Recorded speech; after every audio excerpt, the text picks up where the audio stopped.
Welcome to the deep dive. Today, we're looking into something pretty huge, the world of modern railway development. I mean, just think about the scale for a second. You've got governments, massive international groups, building these multi-billion-dollar railway lines, projects that take years, sometimes decades. And the pressure in these projects, it's just relentless. The clock's always ticking, schedules inevitably slip, budgets get stretched, and that commercial push to just get it finished, open the line, it becomes really intense. But there's always that one thing, the one thing that absolutely, under no circumstances, can ever be compromised, and that's public safety. So that brings up a big challenge, doesn't it? In this high-pressure, commercially driven environment, who's the ultimate safeguard? Who acts as that completely impartial gatekeeper? The one who makes sure that profit motives or tight deadlines don't maybe even accidentally override that fundamental need for the system to be demonstrably safe. Well, that crucial safeguard is the Independent Safety Assessment, or ISO-IS. And it's really important right from the start to get this clear. We're not talking about some quick bureaucratic hurdle. It's not just a tick box exercise, which honestly is how some people mistakenly see it. No, ISO-I is a structured, quite intensive investigative process. It's specifically designed to produce an informed professional judgment. That's the key phrase. A judgment on whether a railway system has actually achieved the safety level it needs to. It's that necessary third party. Their main job is injecting objectivity, technical rigor, especially when pretty much everyone else on the project is focused on, well, the pressure to deliver. Okay, got it. So our mission for this deep dive seems clear. If you're an engineering student, maybe just starting your career, or perhaps you're just really interested in how modern rail works safely, we're going to unpack exactly what this ISO mandate involves, why that word independence is, well, perhaps its most powerful feature, and look at the practical sort of technical steps these specialist teams take to keep our global rail networks running safely. Sound good? Sounds perfect. Let's dive in. Okay, let's unpack this mandate then. When a company gets appointed as an independent safety assessor, or ISA, their job is much deeper than just, say, popping up near the end to sign off on the tracks and trains. Oh, much, much deeper. It's not a last-minute check at all. It's really a continuous, comprehensive commitment. Ideally, it integrates with the project right from the concept phase or very early on. And what they're assessing throughout that whole life cycle, it covers both sides of the safety coin, if you like. They assess the safety outcomes, what the final system is actually designed to do safely. And critically, they also assess the safety management processes. So that's the how, the organizational discipline, the technical rigor used to build it, and importantly, to verify it. The whole ISA process, it really boils down to 5 interconnected core responsibilities, and these have to be met across the entire project lifespan. 5 responsibilities. Okay, what's the first one? The first is requirement adequacy. This was foundational, really. Because think about it. If the original safety brief, the requirements themselves, are flawed or incomplete, then the resulting system, no matter how well you build it, it's going to inherit those flaws. So the ISA asks, are the safety requirements the project's working toward actually appropriate? Are they adequate for the specific application, the operational environment, the technology being used? So for instance, say you're building a high-speed line through a desert, have the initial requirements really tackled things like heat stress on sensitive electronics? Or sand getting into trackside equipment. Big issues there. Right. The assay checks that initial brief. They make sure the safety ambition truly matches the level of risk involved. It helps avoid that trap of solving the easy problems, but maybe ignoring the really tough ones. Okay, so it's like quality control on the safety blueprint itself, making sure the project even starts on the right path. Got it. So once the requirements are looked at, you mentioned the management side. How does the ISA make sure the project team doesn't, say, cut corners during the actual execution? That leads us straight to the second responsibility, process robustness. Here, the ISA evaluates the project organization's own safety management system. We're talking about the whole setup, the organizational structure, the documentation, the methods they use. Is it robust enough? Is it capable of ensuring the proper disciplined execution of all the safety activities? So this is about governance. Exactly. It's governance. It means looking at how hazards get identified, how safety requirements are traced through the design, how staff are trained and deemed competent, how design changes are formally controlled. That's a big one. A safety case document is only ever as good as the process that created it. If that process is weak or maybe decentralized or worse, just routinely ignored, then the system you ink up with will carry unnecessary risk. It doesn't matter how safe the individual bits seem on paper. So the ISA looks for consistency. They look for adherence to recognize international standards and how the project manages its own safety. Okay, robust processes. What's number 3? Third, they focus very intensely on issue management. Now, any large project, especially in rail, inevitably generates thousands of safety-related issues, maybe deviations, identified hazards. It's just the nature of complexity. The ISA's job is to verify, and this often means detailed audits of things like safety registers and hazard logs, that every single one of those safety-related issues has been properly identified, logged, tracked, and, crucially, formally closed out, with verifiable evidence backing up that closure. And this has to happen throughout the entire project lifecycle. Verifiable evidence. Yeah, we're talking about comprehensive hazard logs that are actively managed, not just collecting dust. Formal closure procedures that stop critical issues just getting forgotten or ignored under pressure. Yeah. Rigorous traceability, making sure safety promises are actually met. This is an area where, honestly, many projects can stumble when the pressure's on. They might prioritize speed over diligently closing out maybe minor, but numerous outstanding safety items. The ISA checks that diligence. And I guess that logging and closure process, that sounds like it's tied directly to the fourth point, proving they actually followed their own rules. Exactly right.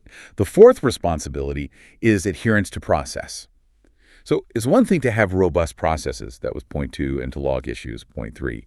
But the ISA must also confirm that all the documented safety activities, the specific steps, the procedures laid out in the safety plan are consistently followed by everyone, all the teams, from the main systems integrators right down to the crews doing the installation on site. So enforcing discipline. It enforces discipline and consistency in how things are actually done. It's not enough to just write a good process. You absolutely have to prove using objective evidence. Things like signed test reports, configuration management logs showing exactly what software version is installed, quality assurance records, proof that every subsystem, every bit of software, every installation step actually followed the defined safety requirements. This confirmation is vital because it establishes the quality, the trustworthiness of that final safety evidence trail. Okay. Requirements, process robustness, issue management, adherence to process. That leads us to the fifth and final one. Yes, the fifth responsibility is the final validation. This is really the culmination often of years of ISD work alongside the project. The ISA must validate that the overall safety argument, which is usually compiled into a big document called a safety case and all the evidence that supports it, that it's all complete, it's robust, and it conclusively demonstrates the system is safe, and safe specifically to a particular standard. That standard is SFARP, which stands for so far as is reasonably practicable. We'll definitely need to unpack that one. This comprehensive assessment, which gets summarized in the ISA's final report, that's ultimately what gives regulators and licensing authorities the confidence they need to issue the permit to operate. Right, that final point, demonstrating safety based on SFRP, that sounds like the real ethical and legal linchpin here. And the whole structure you've just laid out, this demand for objective, fact-based evidence, it feels like it can only really function under one condition: absolute, unwavering objectivity, which I suppose brings us squarely to the most important word in the whole job title, independence. Exactly. Independence is completely non-negotiable because the ISA, fundamentally, is a check on commercial power and, frankly, self-interest within a project. To provide that truly objective judgment, the ISA has to operate separately. Often that means organizationally separate, financially separate, separate from the design team, separate from the company supplying the equipment, and this is critical, separate even from the project management line of the railway operator who is procuring the system and ultimately paying the ISA's bills. That separation, it sounds crucial. It is. It's not just for show. It creates what safety regulators often call a protective buffer. This buffer ensures that those intense commercial pressures we talk about, tight deadlines, unexpected budget blowouts, don't end up compromising genuine safety decisions. I mean, just think about it logically. If a project manager is facing, say, millions in penalties for missing an opening date, they have a very powerful financial incentive to perhaps overlook or rationalize or minimize an outstanding safety issue. It's human nature under pressure. The ISA, being independent, must be immune to that pressure. Their separation ensures they can issue an objective report. They can say, no, this system isn't ready. They can demand rework. And they can do that without fear of, losing their contract or facing commercial backlash from the client. That sounds good in theory, but how does that work practically? How does an ISA firm really resist that pressure when, presumably, they want future work from that same operator or others like them? Isn't there an inherent tension? There is definitely a tension, and managing it is key. But that's precisely why regulators, like the RTA in Dubai we might mention later, define different mandated levels of independence. And these levels are tied directly to how risky the system is. The required level of independence is determined by the system's safety integrity level, or SIL ratings. Okay, I've come across those. They rank criticality. Right. Exactly. SIL ratings categorize how critical a system is. They generally range from SIL 1, where a failure might have minimal safety consequences, maybe just operational disruption, all the way up to SI4. That's the highest risk level, where a system failure could potentially lead to catastrophic consequences, multiple fatalities. Think core signaling, automatic braking systems. Right, the really critical stuff. Yes. And for those most critical systems, the ones rated SIL 3 or SIL 4 regulators almost always demand full organizational independence for the ISA. This organizational separation is generally categorized into 3 types of independence. First, you have Type A independence. This is organizational separation. It's the strongest form, typically mandated for SIL 3 and SIL 4. Here, the ISA must be a completely separate entity, legally separate, financially separate, totally distinct from the designer, the supplier, the operator.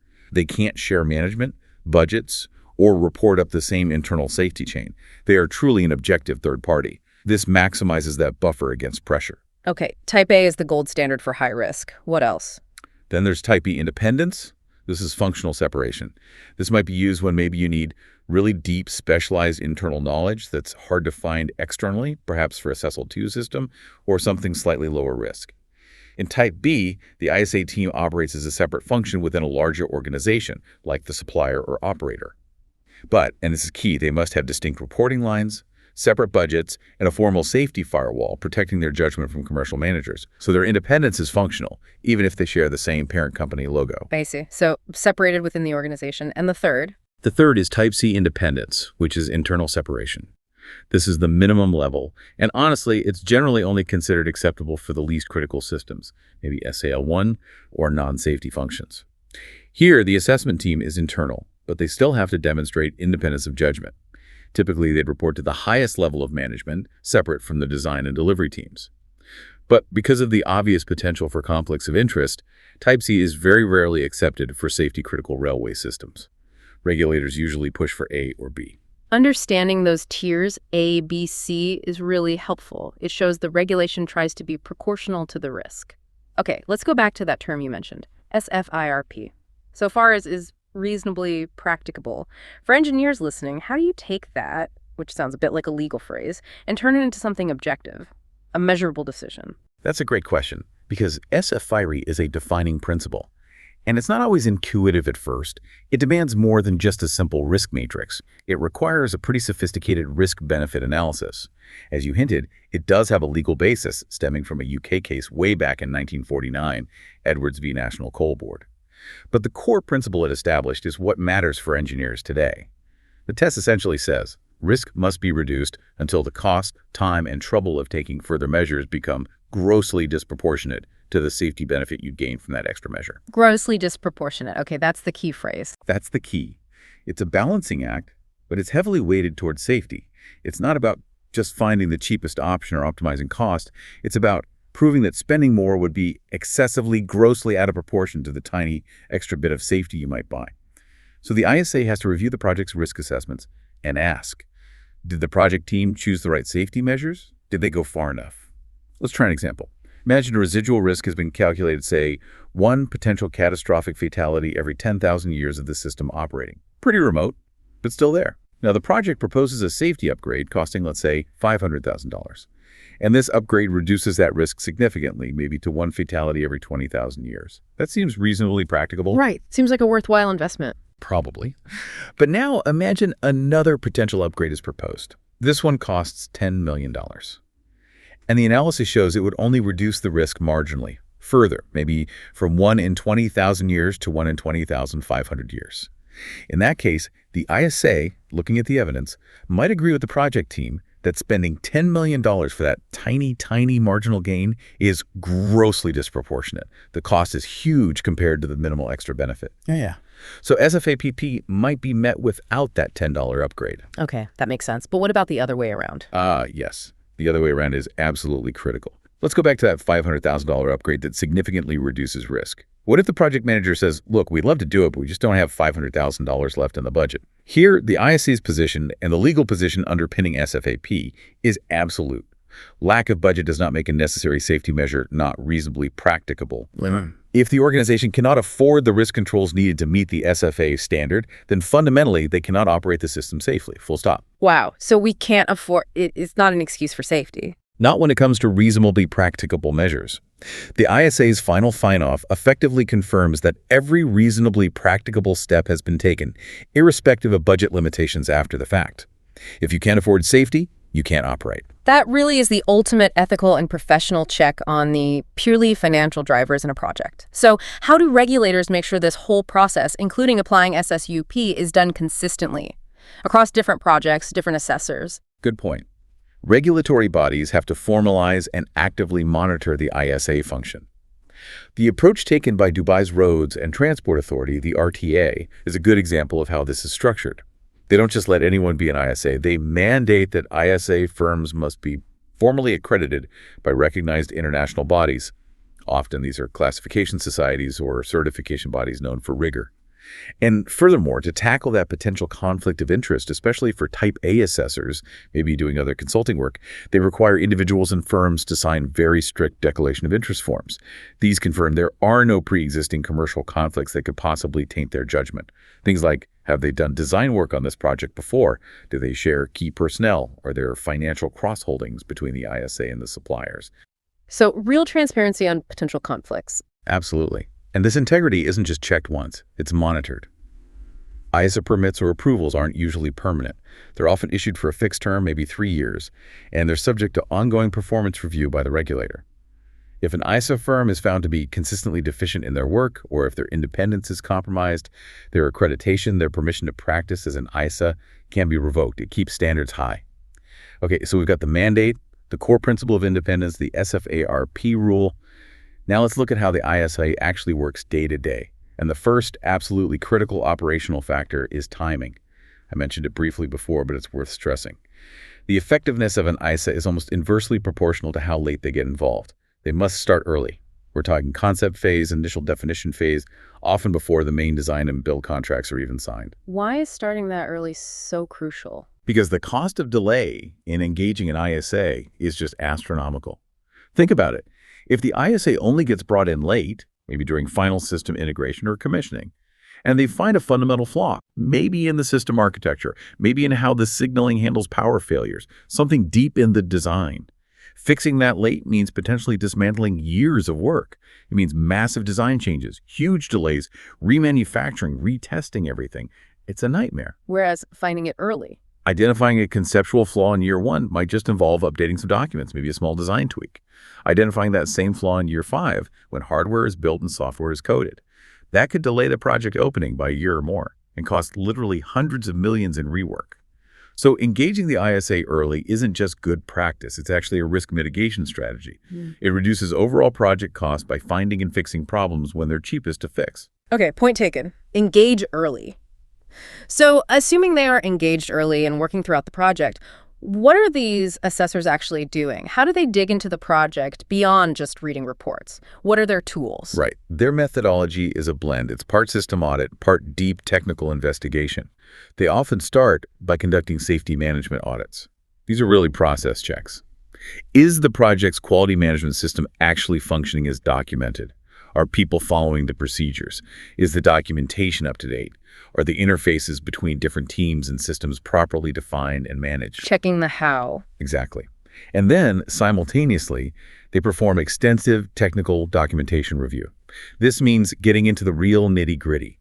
Meticulous analysis of the core safety documents, the hazard logs we mentioned, the formal safety cases being developed, the detailed design specifications for hardware and software, configuration management records showing what's what. They're looking for gaps, inconsistencies, flaws in the safety logic. But they don't just stay buried in paperwork, presumably. No, absolutely not. Critically, they have to move from paper reviews to physical verification.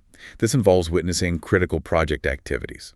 So they'll attend things like factory acceptance tests, FATs, where equipment is tested before it leaves the supplier. They'll witness site integration tests, SETs, where different systems are connected together for the first time, and they'll be there during final commissioning. The ISA's role here isn't just to watch. It's to confirm that the tests reported by the project team are accurate, that they're repeatable, and that they genuinely demonstrate compliance with the original safety requirements. They don't just trust the report, they verify the test setup, the execution, the results.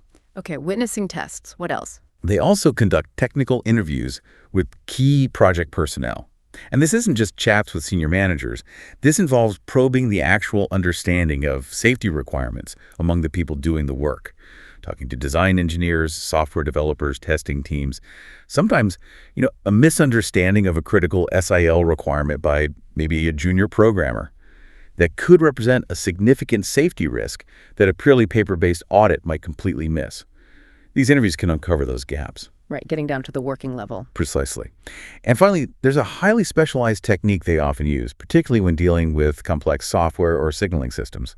It's called vertical slice analysis, or VSA. Vertical slice analysis. Okay, that sounds intriguing. It definitely sounds like going way beyond a simple checklist. What does a VSA actually look like in practice? Yeah, a VSA is quite different from a typical horizontal audit. A horizontal audit might look at, say, all the test reports across one particular project phase. A VSA does the opposite. The ISA team selects one specific, high-risk, critical function of the system. Let's take, for example, the emergency brake application that gets triggered by the central train control software, like in a CBTC system, a really vital function. Okay. The ISA team then traces that single function vertically, all the way down through the entire development lifecycle and across all the relevant subsystems. So they start right at the beginning. The initial system requirements document what SIL level was assigned to this emergency brake function. Then they look at the software requirements specification. How is this specific function detailed for the coders? They examine the hardware specification. Which physical interfaces, which relays actually handle that brake command? They might check manufacturing records. Was this critical relay assembly built and tested correctly at the factory? Then they audit the test procedures. Was this exact emergency brake sequence tested under all the specified normal, degraded, and failure conditions? Wow, really end-to-end for that one function. Exactly. And finally, they review the actual test evidence. Do the logs, the data recordings conclusively prove safe operation under all those conditions? This level of deep dive, this vertical slice, ensures that every single step of the development process for that one critical function holds up.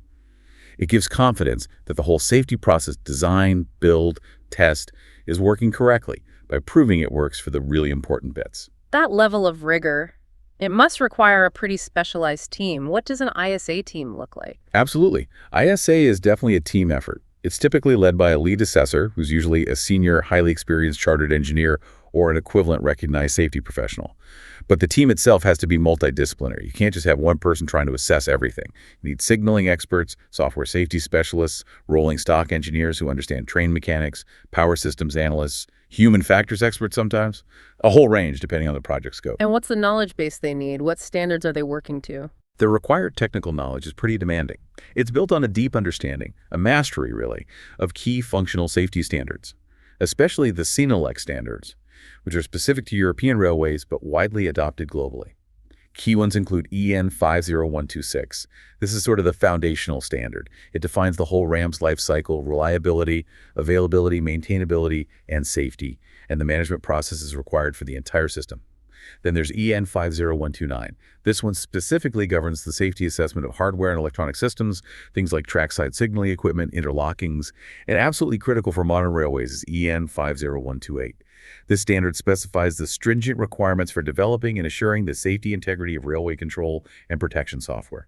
Given how software-driven trains are now, this is huge. Software safety is key. Immense.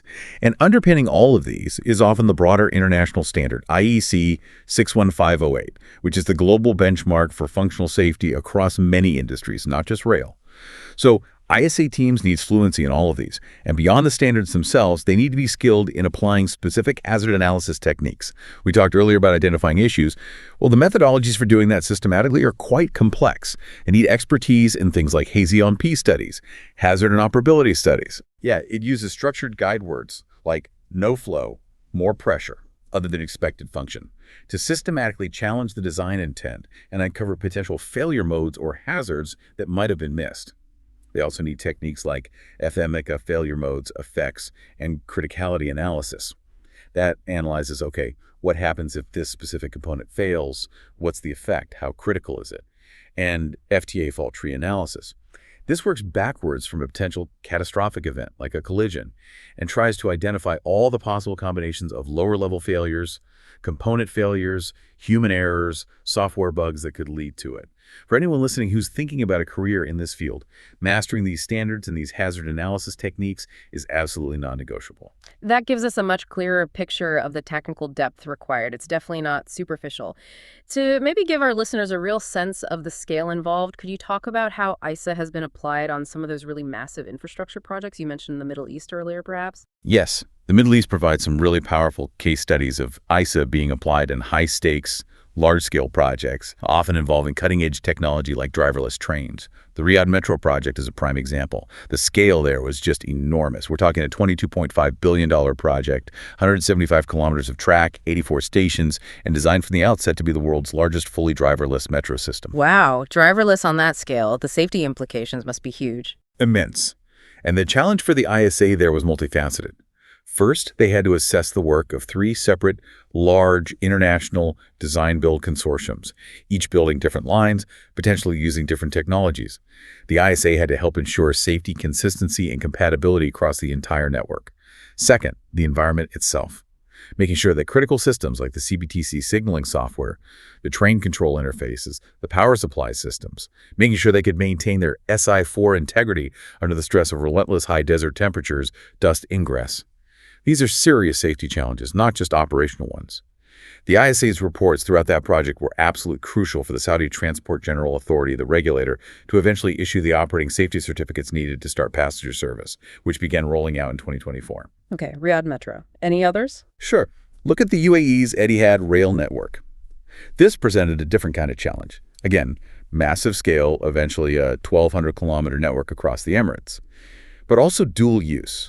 Carrying heavy freight initially, with plans for high-speed passenger services later, the ISA was involved right from the early design stages there, assessing the complex signaling needed to handle both heavy axle loads of freight trains and potentially faster passenger trains safely on the same infrastructure. That's complex. Their work covered assurance for the rolling stock, the track, the control systems, and the operational procedures specifically needed for the heavy-haul freight services that commenced in Phase 1. Right. Integrating freight and passenger is tricky. Very. And one more quick example, the Qatar Railways program. This included both the Doha Metro and the Lusail tram systems, built largely for the World Cup but designed for long-term use. Here, the ISA focus was on highly integrated urban systems. For the Lusail tram, for instance, the assessment covered everything from physical safety, like how the trams interact safely with road traffic and pedestrians, right through to the complex software managing the power supply and the automatic operation in some areas. So in all these massive projects, you see the ISA grappling with technical complexity, environmental challenges, diverse suppliers. But fundamentally, they're assessing the project team's capability, their management discipline, to integrate all these disparate parts into a single, safe, functional system. It's clear the work demands incredible diligence, all leading up to that formal assessment report at the end. But you mentioned earlier, the whole process requires maintaining this very close working relationship with the project team, yet remaining strictly independent. That must create a constant tension, a balancing act. That tension you described, that really is the core professional challenge for an IS. And it leads directly into the first major hurdle they face, navigating what we can call the independence tightrope. The ISA team needs to be engaged closely enough with the project, right? They need access to all the documentation. They need to understand the design thinking, the rationale behind decisions. They need to conduct effective interviews. They have to be in the loop. However, they must rigorously, absolutely avoid becoming part of the solution. They cannot start co-designing the system they're supposed to be assessing. But hang on, if an ISA just points out flaws, this isn't right, that doesn't meet the standard, without suggesting a path forward or maybe recommending a specific fix, doesn't that just slow everything down? Doesn't it risk breeding resentment among the design engineers who are under pressure? It's an incredibly delicate boundary, and navigating it successfully requires real professional maturity and excellent communication skills from the ISA team. Here's the distinction. The ISA can and should advise the project on process. For example, they might say, your hazard identification method here isn't fully compliant with EN 50126 requirements. You need to revisit your HAZOP analysis for this subsystem. In that case, they're guiding the project on the standard of proof required, on the methodology. Okay. just guiding the how. Yes. But what they absolutely cannot do is recommend specific design choices or mitigations. They can't say you should use supplier X's braking system instead of supplier Y's, or we think you should adopt a triple redundant software architecture here. The moment they start dictating the design, they lose their objectivity. They effectively become a co-designer.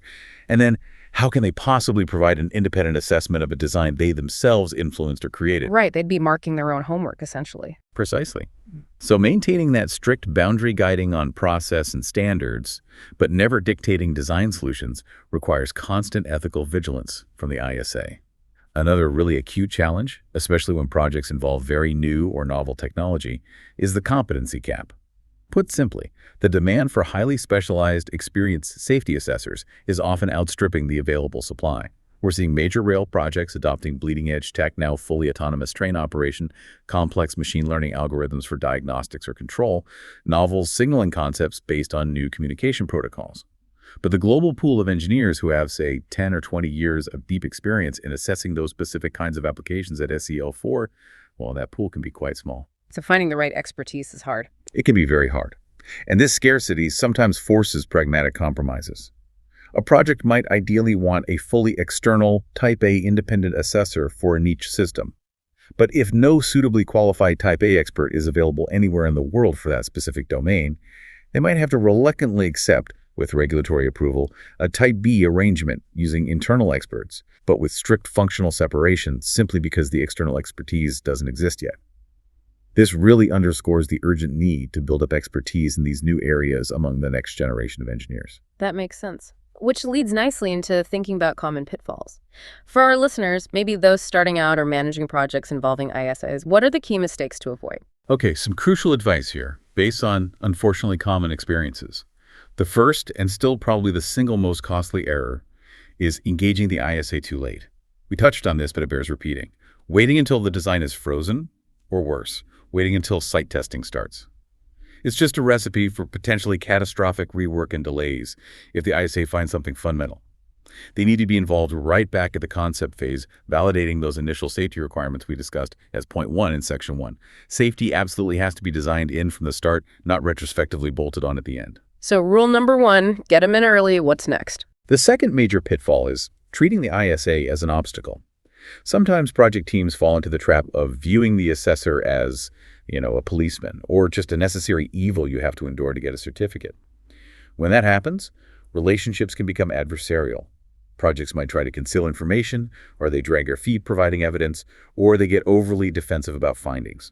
This mindset completely misses the opportunity to actually leverage the ISA's objective expertise for genuine risk reduction. The most successful projects I've seen are those that treat the ISA as a critical, independent ally. They understand the ISA, while objective, is ultimately aligned with the shared goal of delivering a safe system.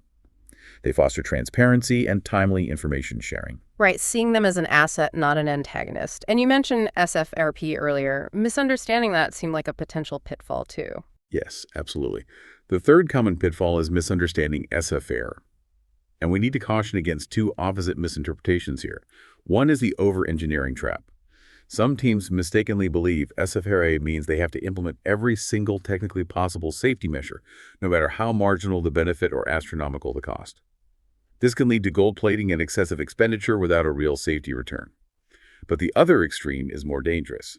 That's using SFRP as a shield for inaction. Claiming that because the budget is tight or because a measure is difficult, it's therefore not reasonably practicable, even if it offers significant safety benefits. The ISA's role is to hold the project accountable to that factual, evidence-based proportionality test we discussed. Has it been demonstrated that the cost or difficulty of further risk reduction is genuinely grossly disproportionate to the safety benefit gained? It's not about convenience, it's about evidence. Okay, those are really important pitfalls to avoid. So looking ahead now, for someone starting their engineering career, maybe interested in specializing in this field, what does it all mean, especially with railways becoming so digital? What are the future skills needed for an ISA professional? It's a demanding career path, no doubt. It requires years of building specialized experience.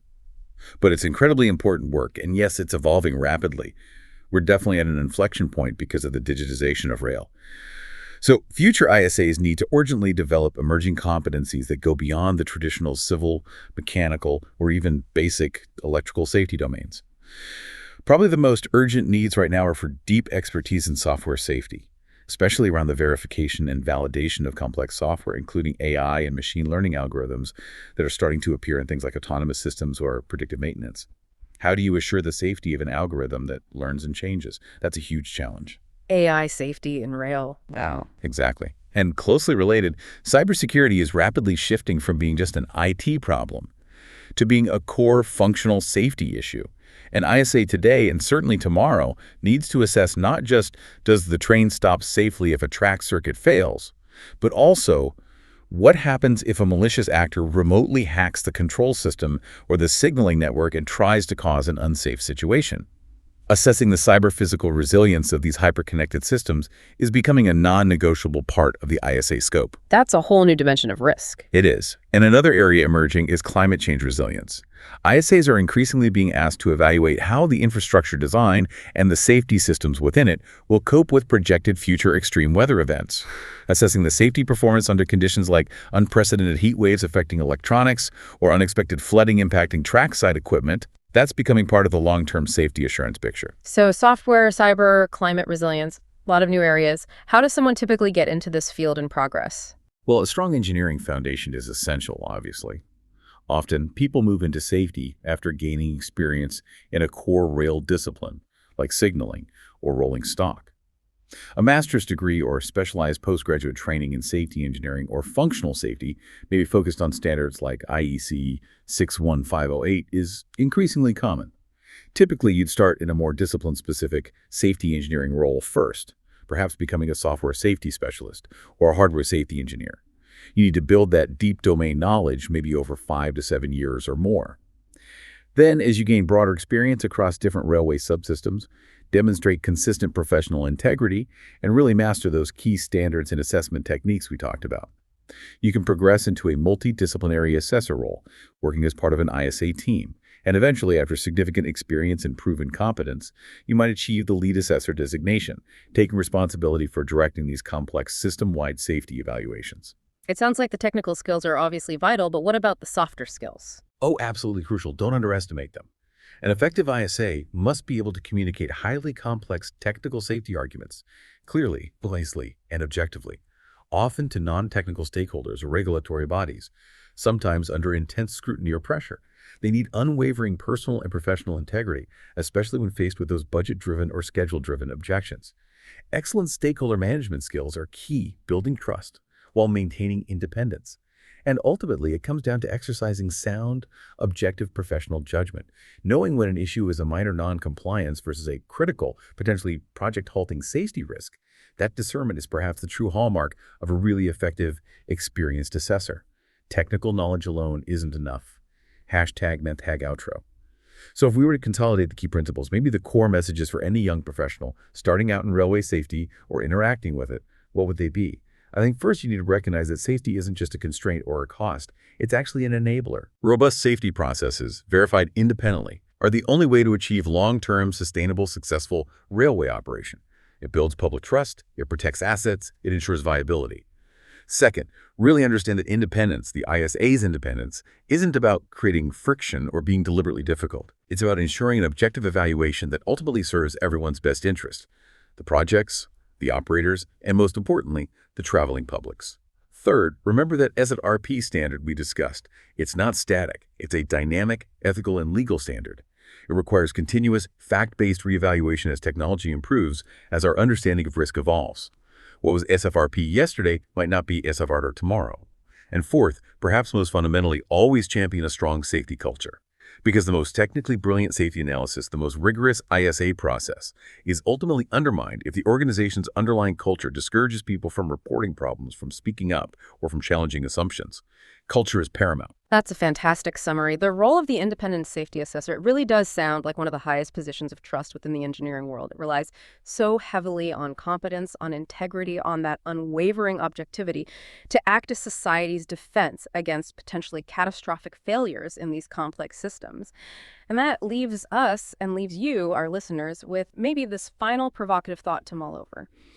In an industry like rail, where major accidents are thankfully relatively rare, but when they do happen, they are utterly devastating. How do you, as the next generation of safety professionals and engineers, ensure that the vital safety culture doesn't become complacent during those long periods without major incidents? And perhaps even more challenging, as railway systems become increasingly autonomous, incorporating sophisticated software, artificial intelligence, machine learning, elements whose long-term behavior under all conditions we might not fully understand yet. How must your generation evolve the methodologies, the thinking, the very practice of independent safety assessment to effectively identify, evaluate, and mitigate the unique risks posed by these powerful new technologies? Thanks for listening to Safe Tracks, the System Safety Assurance podcast. Here, we talk all about how safety assurance keeps our railways running safely, smoothly, and reliably every single day. If you're curious about RAM management, RAM analysis, and how reliability is actually calculated, check out the RAM's Ready podcast playlist on this channel. It's packed with great insights.